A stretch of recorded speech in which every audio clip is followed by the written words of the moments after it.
បាទសូមគោរពជំរាបសួរពុកម៉ែបងប្អូនប្រជាពលរដ្ឋខ្មែរថ្ងៃនេះខ្ញុំសូមធ្វើវីដេអូមួយទាក់ទងទៅនឹងការលើកឡើងនឹងការបកស្រាយរបស់លោកសុនតារាបងសុនតារាគាត់ live វីដេអូគាត់និយាយទាក់ទងទៅនឹងអង្គការទាំង50ហើយការបកស្រាយរបស់គាត់នោះគឺមានការចោទប្រកាន់និងលៀបពណ៌មកដល់ស្ថាប័នរបស់ខ្ញុំបាទទាក់ទងប្រៀបធៀបថាស្ថាប័នខ្ញុំនឹងទៅជាអង្គការខ្មែរក្រហមទៅវិញនៅក្នុងចំណុចនេះខ្ញុំសូមលើកឡើងបន្តិចទាក់ទងទៅនឹងថាសហភាពអង្គការសង្គមស៊ីវិលនេះមិនមែនដូចបងសុនតារានិយាយទេថាមានតែមនុស្ស2នាក់អាចបង្កើតបានសហភាពអង្គការសង្គមស៊ីវិលមានអង្គការចូលរួមជាច្រើនហើយអង្គការទាំងអស់នោះសុទ្ធសឹងតែជាអង្គការដែលបានចុះបញ្ជីក្នុងក្រសួងមហាផ្ទៃជាពិសេសសហភាពអង្គការសង្គមស៊ីវិលនេះក៏មានឯកសារទៅចុះបញ្ជីនៅក្រសួងមហាផ្ទៃដែរអញ្ចឹងមិនមែនយកមនុស្ស2នាក់យកមកអង្គុយសរសេរហើយធ្វើជាល្បែងនយោបាយសម្រាប់ឲ្យអ្នកនយោបាយគេនិយាយទេ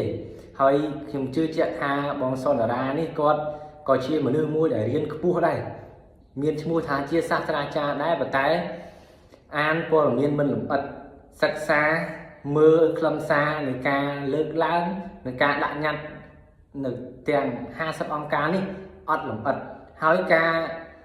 បកស្រាយក្នុងនយោបាយវាធ្វើឲ្យមានការចោទប្រកាន់និងលៀបពណ៌ចំណុចទី1ដែលខ្ញុំចង់លើកឡើងនោះវាទាក់ទងទៅនឹងការប្រៀបធៀបរបស់គាត់ទៅអង្គការផ្សេងដែលបង្កើតមកគឺដើម្បីជួយមនុស្សជួយប្រជាពលរដ្ឋហើយគាត់មិនបានអានខ្លឹមសារនៃការដាក់ញត្តិនេះទេហើយការអាននេះបកស្រាយមិនត្រូវខ្លឹមសារទៀតយើងធ្វើញត្តិមិនមែនជាការស្អប់ពើគណៈបកឬបុគ្គលណាទេយើងមើលឃើញទៅលើទង្វើមើលឃើញទៅលើសកម្មភាពទាំងឡាយដែលអាចជាផលប៉ះពាល់ដល់ស្ថិរភាពនយោបាយសង្គមប្រទេសដែលធ្វើឲ្យមានវិបត្តិនយោបាយក្នុងប្រទេសម្ដងហើយម្ដងទៀត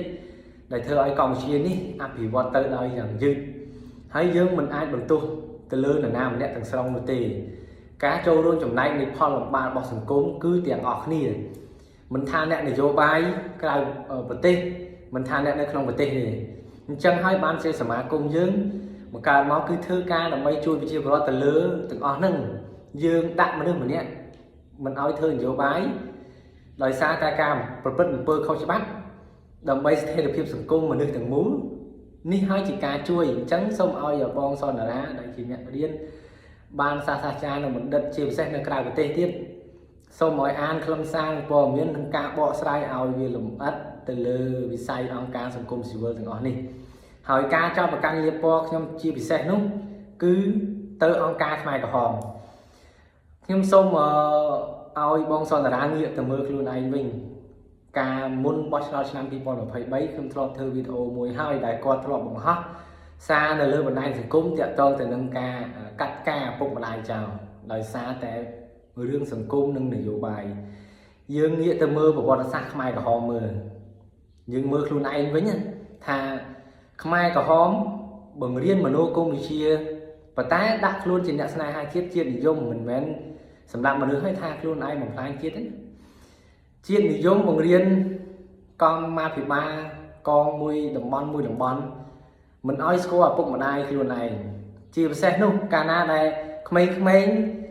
គេថាឪពុកម្ដាយខ្លួនឯងជាខ្មាំងហើយ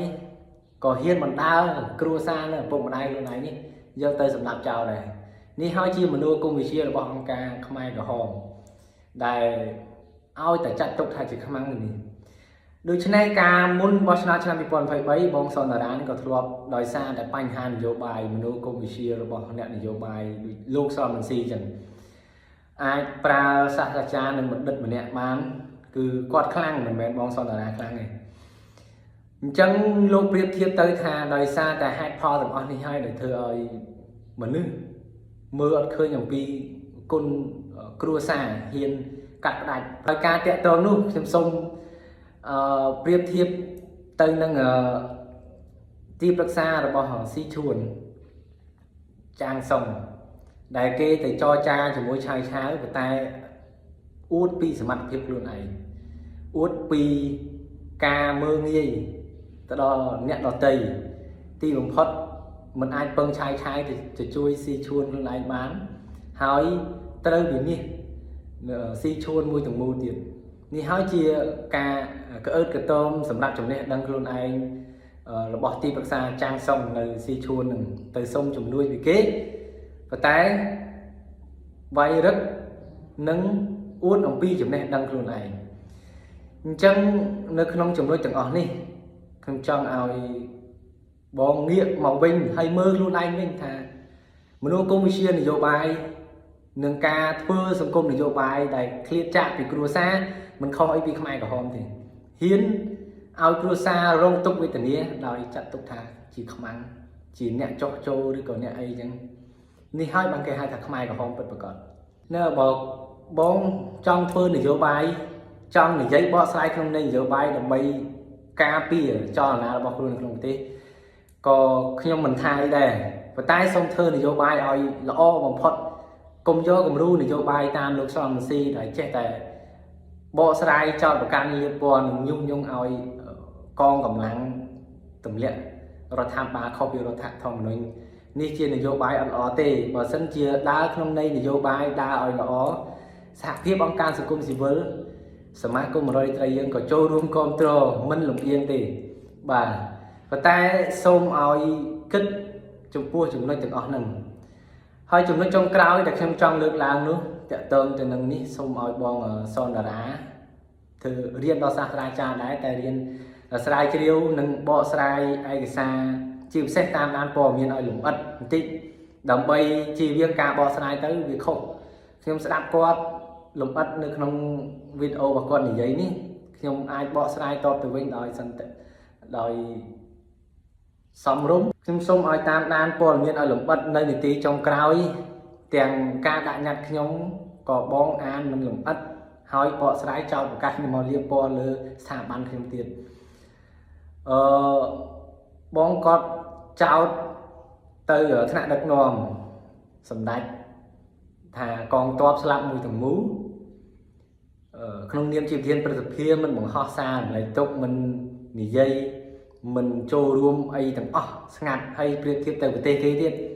ខាងថ្នាក់ដឹកនាំយើងអន់ជាងស្រុកគេចេះខ្ញុំថាគាត់អត់មើលព័ត៌មាន